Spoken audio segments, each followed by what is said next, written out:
vuelto dependiente de tu corazón y de tu amistad. Me he vuelto dependiente de tu dirección en mi caminar. Graça e paz, bom dia a todos que nos veem hoje nessa aula, nessa videoaula da Escola Dominical, aqui, Igreja Metodista em São Roque. Hoje, domingo de manhã, dia de Escola Dominical, né, dia 21 de fevereiro de 2021. Queremos saudar a todos vocês na paz do Senhor. Deus abençoe a vida de vocês. Saudações aos nossos pastores, pastor Eduardo Júnior, pastor Felipe Taboraí. Beijo para vocês, meus pastores. Feliz por vocês estarem aqui conosco nesta manhã. Lógico, muita saudade de vocês. É isso, você é bem-vindo aqui. Sinta-se em casa. A gente está estudando a revista Em Marcha, cujo tema é Maturidade Cristã, Fé, Experiência e Convivência. E esses nossos estudos, eles são dirigidos à classe de adultos da Igreja Metodista, tá? A revista Em Marcha. Obviamente, todos vocês são muito bem-vindos nesta aula conosco aqui. E só para a gente reforçar, né, nessa nossa primeira unidade, que tem 4 lições, a gente está vendo o tema, o caminho da maturidade cristã. E hoje, como nós dissemos na semana passada, no finalzinho da nossa aula, a gente vai entrar na lição número 3, tá? Essa lição número 3, o título dela é Arrependei-vos. Então, nós já vimos o seguinte, vimos a lição número 1, para a gente se situar aqui, que ela falava, cujo título era Crescer não é preciso.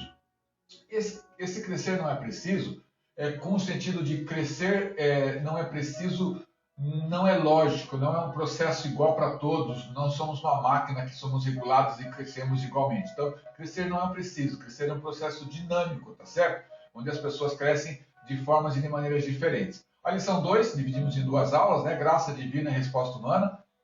Ela tratava quando nós nos entregamos a Deus, tudo já está feito. O sacrifício de Jesus e a graça já atua na nossa vida. E é ela, a graça de Deus, que nos justifica e nos garante a salvação e a nossa santificação. Tá? Então a gente acredita que esse espaço aqui que nós temos na Escola Dominical, ele é um espaço privilegiado.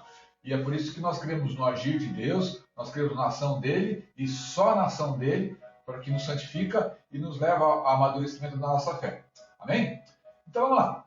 Hoje lição 3, com o seguinte objetivo, conforme o autor da nossa lição ele coloca: afirmar o arrependimento como um requisito, como uma base fundamental, como uma condição para nós alcançarmos determinado fim. Beleza? Então esse é o objetivo da nossa lição. E que fim é esse? A maturidade cristã, tá certo? Que é o tema central da nossa revista, da nossa nova revista, ok? Para isso, para iniciar, né, eu queria pedir que você fizesse um esforço aí. Busca aí na tua mente, busca aí na tua memória, no teu HD, um fato recente, ok? Tem que ser recente, tá bom? Não vai buscar lá 1900 e tato bolinha, não, tá? É fato recente.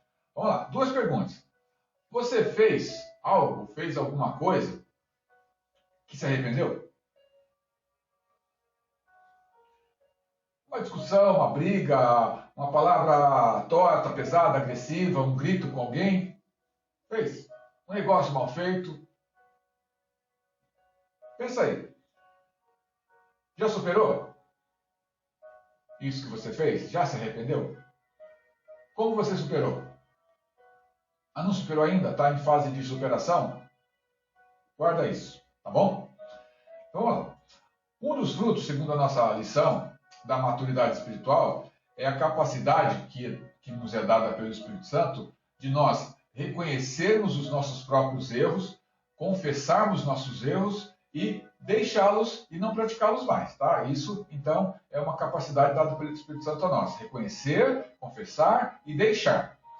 E hoje, a gente vai ver alguns aspectos dessa transformação que o Espírito de Deus opera em nós por meio do arrependimento, ok? Então, vamos lá. Bíblia na mão, crente. Somos crentes, somos cristãos, temos Bíblia na mão. Atos, esquece Atos por enquanto. Marcos, capítulo 1, versículo 14 e 15 apenas, tá? Marcos, capítulo 1, versículo 14 e 15. O texto da palavra diz assim: depois de João ter sido preso, o João Batista, né? Foi Jesus para a Galileia, pregando o evangelho de Deus, Jesus dizendo, o tempo está cumprido e o reino de Deus está próximo. Arrependei-vos e crede no Evangelho. Tá certo? Vamos lá. Dava para fazer uma aula inteira sobre, uma ou duas aulas inteiras sobre Marcos, sobre seu livro, sobre seus escritos. Mas hoje é suficiente para nós apenas a gente nos situar um pouquinho na história, tá bom? Vamos lá. Marcos, o Evangelho de Marcos, então, é o mais antigo dos 4 evangelhos, tá certo?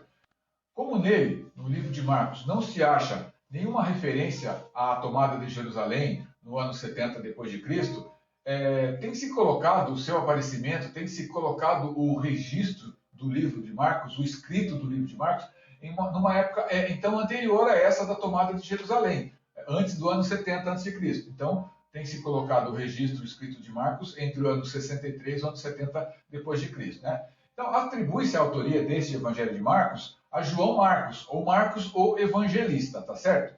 Era um judeu e ele tinha tomado um nome romano, achando-se identificado como João, cognominado, então, Marcos, tá? Então, você pode ler em Atos 12, de 12 a 25, lá você vai encontrar isso. E para nós vamos ler só o versículo 12 de Atos 12, tá certo? Atos 12, 12 diz assim, dando-se conta da situação, dirigiu-se à casa de Maria, a mãe de João, o que tem o cognome de Marcos, tá certo? E a explicação que traz aqui na Bíblia de Jerusalém diz assim, João Marcos reaparecerá em alguns textos que ele está aqui, ele era primo de Barnabé. Estará ao lado de Paulo durante o primeiro cativeiro romano, e Paulo reclamará ainda seu préstimo pouco antes de morrer. Foi igualmente discípulo de Pedro, e a tradição reconhece nele o autor do segundo evangelho, do evangelho chamado Evangelho de Marcos. Referência na Bíblia de Jerusalém, que a gente leu aqui, Atos, então, 12, versículo 12, e eu peço para você entender melhor essa situação, leia Atos 12, de 12 a 25, tá certo?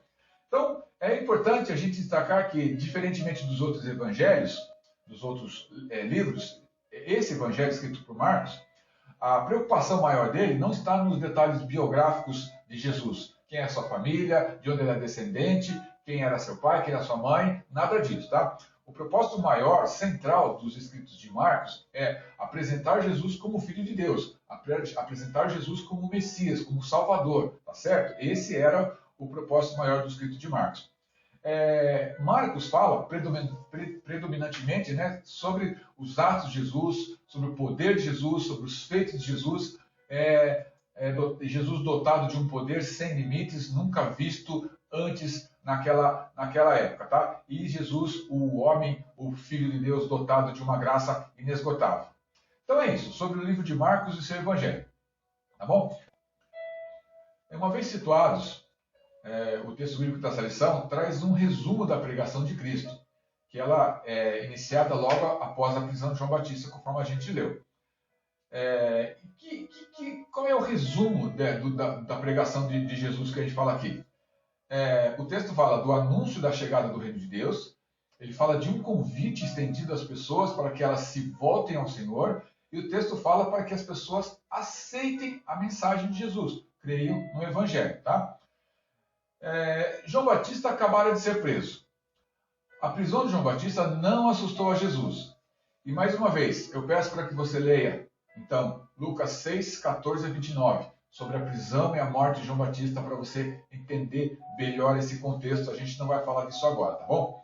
Então, a prisão de João Batista não assustou a Jesus. Pelo contrário, Jesus viu na prisão de João Batista um sinal da chegada do reino, ok? E Marcos diz que João foi o precursor de Jesus e que Jesus anunciava, proclamava a boa nova de Deus, do seu Pai. Hoje, os fatos da política, os fatos da polícia, né, também influenciam na maneira como nós anunciamos as boas novas ao povo de Deus. Mas apesar de tudo, né, dessa influência da política, da polícia, quando eu falo polícia aqui, não é polícia guardas, pessoa, não, da forma como as pessoas nos policiam, tá certo? Da forma como as pessoas nos cerceiam os caminhos para que o evangelho seja espalhado, tá? Então, mas apesar de tudo, desse cerceamento, desse policiamento, né, das leis políticas que são colocadas, sempre cerceando os cristãos, né? Apesar de tudo isso, acredite, Deus ainda é a maior, se não a única boa notícia para a vida das pessoas, para a vida dos homens e das mulheres. É Deus, é Ele que responde à aspiração mais profunda do coração da gente, de pessoas cheias de seguidores, mas pessoas solitárias. Ele é o remédio, Ele é a cura definitiva para as pessoas. É um Deus que chega junto, seja qual for a situação de cada uma das pessoas, tá bom? Então, as palavras de Jesus nos mostram, no texto que nós lemos de Marcos capítulo 1, 14 e 15, que se quisermos entrar no reino de Deus, devemos confessar os nossos pecados a Deus e nos arrepender. Confessar, arrepender e crer, tá certo? No entanto, temos acreditado no Senhor por anos a fim, e apesar de confessarmos nossos pecados a Ele com frequência, nós ainda somos capazes de cometer pecados e vivemos um ciclo vicioso de confessar e pecar, pecar e confessar, e assim por diante. Isso não é nada bom, não é nada edificante para a nossa vida, tá? E parece com isso tudo que nós ainda não entendemos o que é o arrependimento, qual é o arrependimento verdadeiro, e por isso ainda não estamos livres do pecado. Portanto, conforme a lição quer nos trazer hoje, ter clareza sobre o que é o arrependimento verdadeiro é extremamente importante para a nossa capacidade de entrar no reino celestial. Senão, eu diria que seja uma das condições para que nós entremos no mundo celestial, no reino celestial, ok? Voltando no texto que a gente leu de Marcos 1, quem disse arrependei-vos? Quem disse arrependei-vos, querido, no Evangelho? Quem? É isso mesmo, é Jesus, foi Jesus que disse. Então, a palavra arrependimento, ela é uma palavra de origem, precisa entender isso, né? É uma palavra de origem grega, metanel para metanoia, e a palavra significa conversão. E essa conversão, essa metanoia, ela é tanto espiritual como intelectual, mas acima de tudo, ela tem que ser completa. É uma mudança de mente, uma mudança de atitudes, uma mudança de temperamentos, uma mudança de caráter. E diria eu, né, como nós já dissemos, ela é completa e geralmente ela denota, ela evidencia um sentido de evolução. Então quando me converto, quando eu aceito essa mudança na minha vida, eu estou dentro do processo de crescente de evolução. Beleza? Tranquilo? Então, conforme o ensinamento bíblico, arrependimento é um estado de profunda tristeza pelo pecado e implica em uma mudança de comportamento. Tá certo? Então, arrependimento quer dizer mudança de atitude, ou seja, uma atitude contrária, uma atitude oposta àquela tomada anteriormente em determinado assunto específico. Lembra da pergunta que eu fiz? Fizeste alguma coisa de que se arrependeu? Se sim, qual é o contrário daquilo que você fez? Brigou, gritou, ofendeu, fez um mau negócio, deixou acontecer tal coisa? Desculpar-se é um bom começo. Arrepender-se é fundamental. Tá bom? Por quê? Porque, diferentemente do remorso, né? O que é remorso? Remorso é quando a pessoa que sofre de remorso, ela não se sensibiliza verdadeiramente, né, do mal que ela possa ter criado, causado a alguém, a outras pessoas.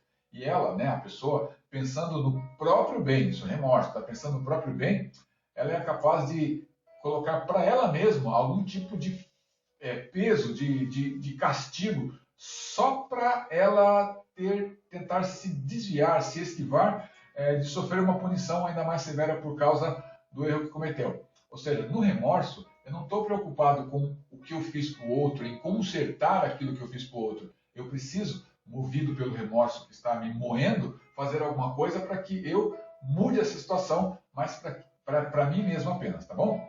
Meio confuso, né? Mas dá para entender. Então, no remorso, né, resumindo, a pessoa ela se ressente, mas não há mudança de atitude, não há uma procura, uma busca pelo outro, tá? A gente tenta consertar uma coisa que está dentro de nós. E também, como eu disse, arrepender-se não é a mesma coisa que se desculpar. A desculpa, o pedido de desculpa é o início para um momento que deve acontecer de arrependimento, tá? Desculpar-se significa apresentar pedido de desculpa a alguém por alguma ação cometida ou não cometida. e tentar dar justificativas, ou seja, eu me desculpo porque isso, porque aquilo, tá? Dar argumentos pelo feito ou pelo não feito, por aquilo que eu fiz ou por aquilo que eu não fiz. Então, para a gente resumir aqui, diferentemente de remorso, diferentemente de desculpa, o arrependido verdadeiramente, ele percebe e se sensibiliza das consequências ruins que os seus atos causaram aos outros, para as outras pessoas. E arrepender-se, né, é o que a Bíblia chama nos apresenta como o nascer de novo. Então, nascer de novo implica em renunciar à vida velha de pecado. Nascer de novo implica em reconhecer a necessidade de Deus, do seu perdão, e nascer de novo implica em depender de Deus diariamente, em todo o tempo. O que é que você precisa todo dia, toda hora? Tomar banho? Ficar um dia sem tomar banho não vai te matar. Comer? Ficar um dia, 2 dias sem comer, também não morre. Respirar? Opa, preciso. Deus, preciso. Mais do que respirar, eu preciso de Deus, tá certo? O anúncio da boa nova de Deus tem 4 pontos, conforme está escrito lá em Marcos, versículo 15, capítulo 1 que a gente leu, palavras de Jesus. Jesus diz assim, nesses 4 pontos, esgotou-se o prazo, o reino de Deus chegou, mudem de vida, acreditem nesta boa notícia. 4 pontos, certo? E esses 4 pontos são um resumo de toda a pregação de Jesus, tá certo? Vamos ver esses 4 pontos esmiuçadinhos para a gente entender, porque presta assim atenção, porque cada um deles tem um significado muito importante. Primeiro ponto, esgotou-se o prazo. Nas outras versões, o tempo está cumprido, cumpriu-se o tempo. Tempo aqui, o kairos, o tempo de Deus, o período então chamado ideal para a realização de uma coisa específica havia chegado. Era um momento único, um momento oportuno e único, tá? Para os outros judeus, o prazo ainda não tinha se esgotado. Faltava muito para o reino chegar. Para os fariseus, por exemplo, o reino só chegaria quando a observância da lei se tornasse uma observância perfeita. Para os essênios, que era um outro grupo daquela época, só chegaria ao reino de Deus quando o país fosse purificado, ou quando eles, esse grupo, os essênios, tivessem o domínio sobre o país. Mas Jesus não pensa como os judeus, como os fariseus, como os essênios. Jesus pensa de modo diferente. Ele tem outra maneira de ler os fatos. É nele, em Jesus, que a promessa se cumpre. Ele é o Messias, ele é o prometido. Não há esforço humano para a chegada do reino. Ela, essa chegada do reino de Deus, é fruto da graça divina. E a plenitude de tempo, o kairos de Deus, o momento único, era chegado. Ele diz, Jesus, o prazo se esgotou. Esse é o primeiro ponto. O segundo ponto, que tem um significado muito importante, é Jesus dizendo, o reino de Deus chegou, o reino de Deus está próximo. Como dissemos, para os fariseus, para os essênios, a chegada do reino de Deus dependia do esforço unicamente deles próprios, das pessoas. E só chegaria depois que eles tivessem realizado a sua parte. Que parte era essa? Observar toda a lei, purificar todo o país. Jesus disse exatamente o contrário. Ele diz ratificando, o reino chegou, independente do esforço feito. E quando Jesus diz o reino chegou, ele não quer dizer, com essa frase, que o reino estava chegando só naquele momento, mas sim que o reino já estava ali à disposição de todas as pessoas. Aquilo que todos esperavam já estava presente no meio do povo. E eles, o povo, ainda não sabiam, mas já sabiam, mas ainda não percebiam, porque estavam atribulados nas suas ações, nas suas tarefas. Tá certo? Então vamos ver. Lê comigo. Abre sua Bíblia em Lucas 17, 21. Lucas 17, versículo 21. Diz assim: a vinda do reino de Deus. Sobre o reino de Deus, as pessoas nem dirão, ei-lo aqui ou lá está, porque o reino de Deus está dentro de vós. Palavra de Jesus. Se você quiser ler depois, Lucas 17, do 20 até o 37, quando Jesus vai falando, né, a respeito de tudo. As pessoas comem, as pessoas bebem, as pessoas se dão em casamento, as pessoas fazem festa e tal, e não se preocupam com a chegada do reino de Deus. Um alerta para todos nós, tá bom? Mas Jesus percebe que aquele é o momento, tá certo? Ele lia a realidade daquela época com um olhar diferente. E é esta presença escondida do reino no meio do povo que Jesus vai revelar e anunciar aos pobres da sua terra. Por causa dele, né, por causa de Jesus, do seu anúncio, as pessoas poderiam provar das bênçãos que elas achavam que seriam somente celestiais, que seriam uma vida futura, no reino que estaria por vir. Elas poderiam provar as bênçãos do reino ainda aqui, na vida terrena. E glória a Deus, né, irmãos? Porque quando nós lemos os evangelhos, nós vemos claramente essa afirmação, né, de Jesus dizendo que nós podemos esperar o dia em que o reino de Deus se manifestará a nós definitivamente. Glória a Deus, esse tempo há de chegar. Terceiro ponto, mudem de vida, arrependei-vos. Algumas traduções falam façam penitência, outros convertei-vos ou arrependei-vos, num outro sentido. Mas o sentido exato aqui é mudar o modo de pensar, mudar o modo de viver. Para poder perceber essa presença do reino, né, a pessoa ela terá que começar a pensar, a pessoa terá que começar a viver, a pessoa terá que começar a agir de maneira diferente. Tá? Terá que mudar de vida e encontrar outra forma de convivência. Terá que deixar de lado o legalismo do ensino dos fariseus e permitir que a nova experiência de Deus invada sua vida e lhes dê olhos novos para ler e entender os fatos que se acontecem.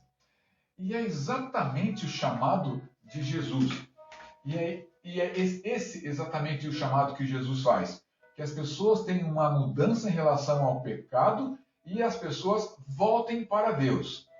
É não permitir que o pecado, considerado normal, se tornasse também normal para eles. E hoje para nós também, tá certo? Com isso, essa mudança de atitude, de vida, experimentaria uma transformação radical no seu modo de viver. Por quê? Porque o fruto do arrependimento é o abandono do pecado. Para você entender um pouquinho menor a respeito disso, texto clássico, Romanos 12, 2. Leia depois, né? Esse texto traz a perspectiva de transformação a partir de uma mente renovada. E esse texto destaca também que esse é o caminho para que nós possamos, essa mudança tem que acontecer. Ela é fundamental para que a gente experimente a boa, perfeita e agradável vontade de Deus. Para que isso aconteça, para que a gente experimente a boa, perfeita e agradável vontade de Deus, precisa primeiro mudança, precisa primeiro a conversão, tá certo? Então, o quarto ponto de Jesus, aqui na palavra de Jesus, diz: acreditem nesta boa notícia, creiam no Evangelho. Não era fácil aceitar a mensagem que João Batista estava pregando.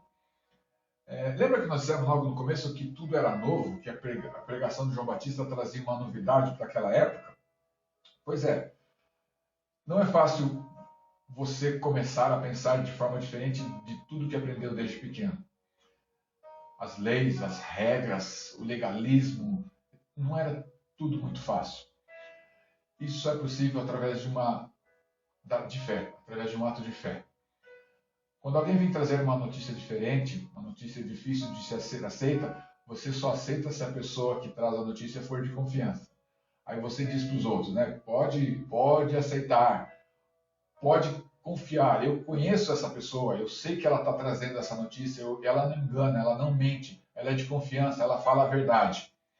Então, a expressão aqui que Jesus fala, creio no Evangelho, é do grego pistevit. Pistevit, e significa confiar. Mas não confiar. Trata-se de uma confiança que leva a uma entrega e que nos fará submetermos totalmente à vontade de Deus. Se você quiser ver um texto que fala sobre isso, comigo, abra em Marcos. Logo aí, se tiver aberto Marcos aí, os versículos seguintes aos que nós lemos aí. Nós lemos 14 e 15. Vamos ler do 16 a 20? Olha como Jesus está chamando os seus discípulos. Marcos 1, 16 a 20. Quero ler com vocês. Vamos lá? Caminhando junto ao mar da Galileia, viu os irmãos Simão e André, que lançavam a rede ao mar porque eram pescadores. Versículo 17. Disse-lhe Jesus: Vinde após mim, e eu vos farei pescadores de homens. Então, eles deixaram imediatamente as redes e o seguiram. Pouco mais adiante, viu Tiago, filho de Zebedeu, e João, seu irmão, que estavam no barco consertando as redes. E logo os chamou. Versículo 20. Deixando eles no barco a seu pai Zebedeu, com os empregados, seguiram após Jesus. Jesus passa, Jesus olha, Jesus chama. Os 4 escutam, largam tudo e seguem a Jesus. Parece amor à primeira vista, né? Mas não é. Mas não foi. Conforme a narração de Marcos, quando a gente lê somente assim, na letra, parece claramente que tudo isso aconteceu logo no primeiro encontro com Jesus. Jesus vem, chama eles, vamos lá, pai, eles abandonam imediatamente e seguem Jesus. De fato, o abandonar imediatamente e seguir a Jesus acontece. Comparando esse texto com os outros evangelhos, a gente percebe que os 4 já conheciam a Jesus. Eles já tinham ou já tiveram a oportunidade de conviver com Jesus, de vê-lo ajudar o povo ou até de escutá-lo na sinagoga. Sabiam como ele vivia, sabiam como ele pensava. Eu não vou ler, para não tomar muito tempo, mas leia João 1, 35 a 42. Aí você vai entender melhor que Jesus era uma pessoa de confiança, que eles conheciam Jesus. E não foi um amor à primeira vista. Foi sim uma resposta desses homens ao chamado de Jesus. O que eles estavam esperando era o chamado de Jesus. Eles atenderam ao chamado de Jesus. Então Jesus, para eles, era uma pessoa de confiança. E para você, Jesus é uma pessoa de confiança? Então, falemos desse Jesus para as pessoas, tá? A gente vê aqui uma situação que parece contraditória, mas não é. Então vamos lá. Ao mesmo tempo que não era fácil aceitar essa mensagem, né, de boa nova, do Evangelho, existia um grupo de contemporâneos, de pessoas daquela época que Jesus vivia, que esperava, esse grupo esperava ansiosamente para serem libertados da opressão. O mundo mau em que eles estavam vivendo não lhes oferecia esperança nenhuma, né? Antes, eles estavam colocando toda a sua esperança num reino messiânico futuro. E como era esse reino traçado por eles? Era um reino em que Deus preencheria as suas aspirações nacionais, ou seja, uma nova e fortalecida nação surgiria e dominaria o mundo. Deus, né, expulsaria os conquistadores estrangeiros, tchau romanos, né?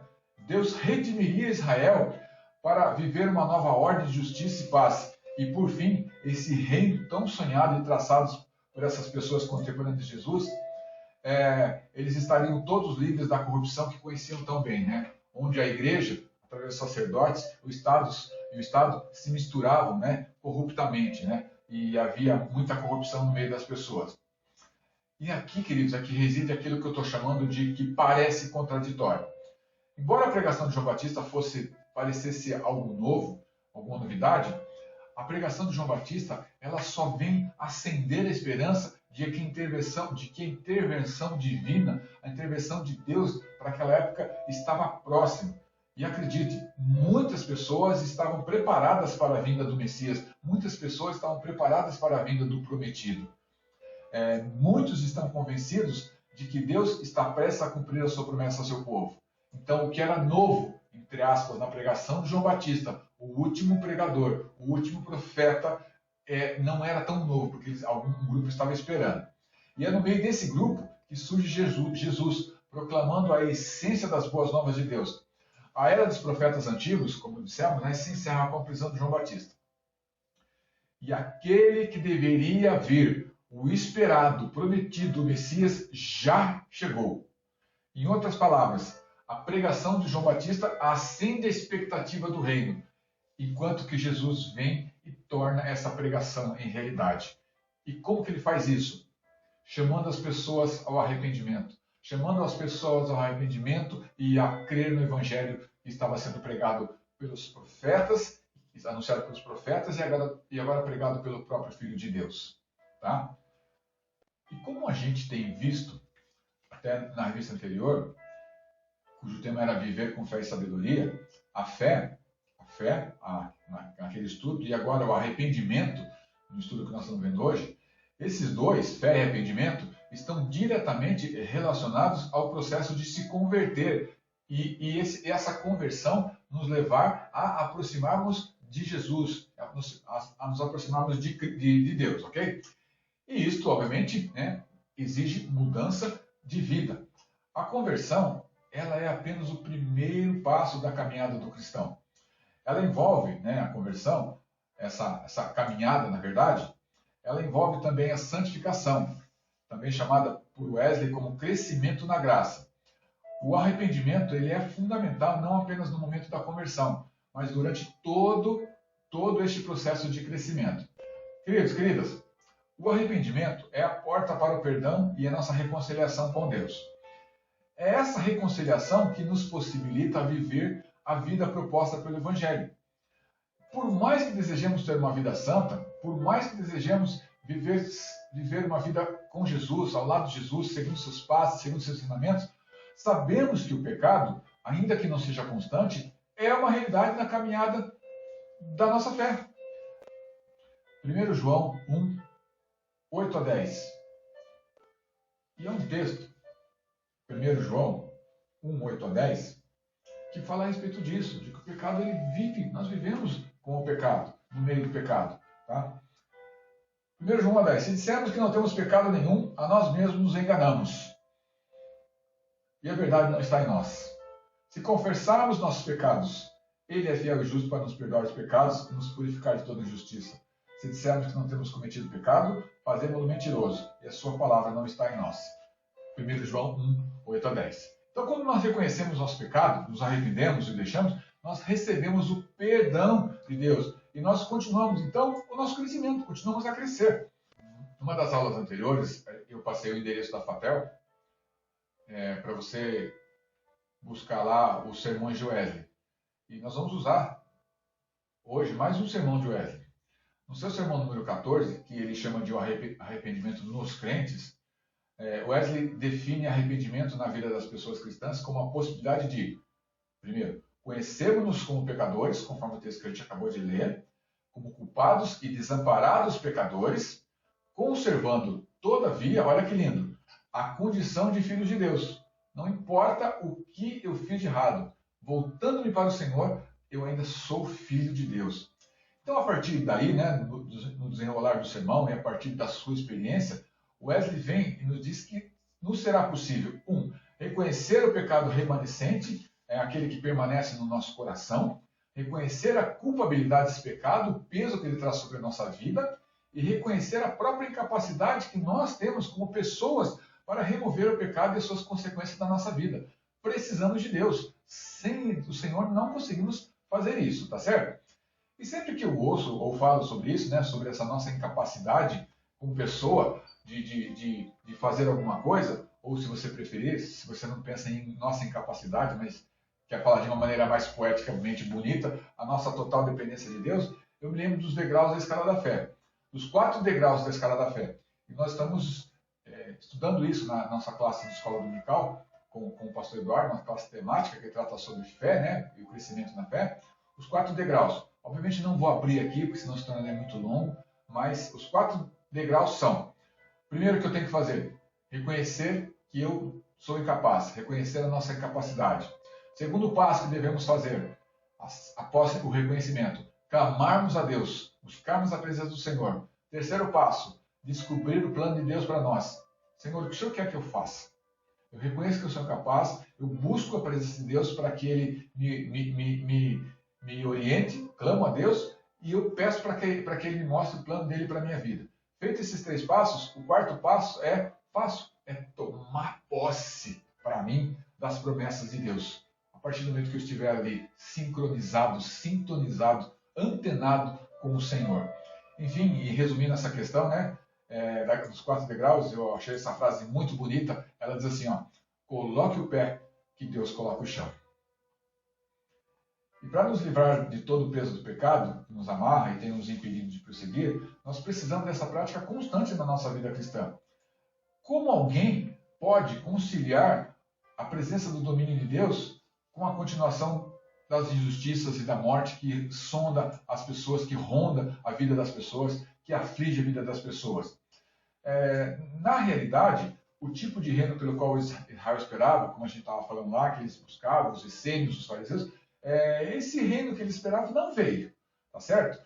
Entretanto, na pessoa de Jesus, o reino de Deus, embora encoberto, ele já está presente, convidando homens e mulheres, convidando você, convidando a mim, né, a aceitar o senhorio dinâmico de Deus, mas aceitar esse senhorio dinâmico de Deus e responder, dar resposta com as nossas responsabilidades e respondemos com os privilégios que vamos ter. Ou seja, teremos privilégios? Teremos, mas teremos responsabilidades também, né?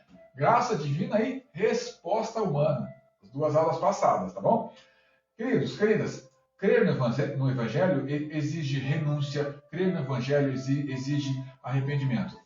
A primeira vinda de Jesus, ela foi, ou ela é, né, que a primeira aconteceu, né, o começo. O seu cumprimento, né, está em andamento. O seu encobrimento é temporário. E a sua manifestação aguarda o segundo advento, ou seja, a segunda vinda, a volta de Jesus. E essa proclamação de Jesus em Marcos 1:15, né? Que proclamação é essa, Dar? Marcos 1:15. O tempo está cumprido e o reino de Deus está próximo. Arrependei-vos e crede no Evangelho. Então essa proclamação de Jesus motiva o resto da história do Evangelho de Marcos. Marcos vai apresentar aqui estudos de caso que demonstrarão o cumprimento radical que a lei de Deus requer daqueles que creem no Evangelho. Tá certo? Nós vamos ver, se a gente continuar a leitura de Marcos, indivíduos que experimentam a dinâmica presença de Deus em suas vidas diariamente, todo o tempo. E a gente vai ter oportunidade, quando a gente lê a Bíblia e vê o livro de Marcos, de observar que seguir a Jesus é viver de acordo com o senhorio grandioso de Deus. Desse modo, né, através da leitura e dos estudos da Bíblia, como a gente está fazendo agora, aqui em Escola Dominical, nós veremos como nós também podemos gozar desses privilégios e, além de gozar dos privilégios, cumprir as responsabilidades daqueles que vivem sob o domínio de Deus. Não é fardo, gente, não é pesado, é tranquilo, é suave, tá bom? A Bíblia nos ensina que o homem é salvo pela fé. A Bíblia ensina também que o arrependimento antecede a fé, ou o arrependimento prepara o caminho da fé. Jesus disse, primeiro, arrependei-vos e depois crede no Evangelho. Pode ver lá, Marcos 1:15. O Evangelho precisa ser pregado para que as pessoas sejam confrontadas com suas práticas e possam se voltar para Deus e crer nele. Esse foi o papel de João Batista, o precursor de Deus. João Batista pregava o arrependimento. João Batista pregava que as pessoas tinham que se voltar para Deus. Olha, se você não se voltar para Deus... Esse era o ministério de João Batista, o precursor. Ele prega o batismo de arrependimento. E Jesus vem e prega o batismo da fé, da crença no Evangelho, da crença na sua vida. Tá certo? Então o Evangelho precisa ser pregado para que as pessoas voltem para Deus e creiam nele. E esse crer, ele não é algo assim intelectual, não é acreditar com a cabeça, porque isso nem é fé, mas é crer como uma criança que se lança nos braços do Pai sem medo, né? Sem nenhuma reserva. O nosso mundo, trazendo para nós agora, né? Ele perdeu a característica da gratuidade. Ele perde, com tudo aquilo que o envolve, a característica da aceitação, né? Independentemente daquilo que eu possa oferecer em troca, né? E as pessoas, como eu disse na aula passada, têm vivido um ativismo muito grande, achando que pelas suas ações, e exclusivamente, unicamente pelas suas ações, é que elas serão aceitas. Quanto engano! Quanto mais realizam, mais acham que precisam realizar, porque disso dependerá a sua aceitação. Não precisamos disso, não! Tudo já está feito, tudo já foi feito. Nós, cristãos, precisamos ser construtores de pontes, promotores e promotoras da paz num mundo tão cheio de separação, e violência e guerras, tá certo? Deus pode, Deus quer usar a nossa vida, Deus pode, Deus quer usar a sua vida, a tua vida. E o que você tem que fazer? Senhor, Usa a minha vida em qualquer hora, em qualquer lugar. Tentações, provações, outras coisas, lógico que isso sobrevirá. Não é fácil, mas é perfeitamente possível. Tá certo? Peça para o Senhor. Então a nossa oração é que o Espírito Santo esclareça as nossas mentes, nos fortaleça na fé e no amadurecimento, nos dê grandes coisas para a gente viver. E assim, com o crescimento, amadurecimento da nossa fé, nós sejamos fiéis ao seu chamado e a gente continue a ser espalhadores e espalhadoras das boas novas do seu reino. Tá bom, queridos? Tá bom, queridas? Ficamos por aqui, encerramos essa lição número 3. Que Deus te abençoe, que Deus seja contigo. Nos veremos na próxima com a graça de Deus. Fiquem na paz, fiquem bem. Amo vocês. Beijos. Deus te abençoe. Tchau.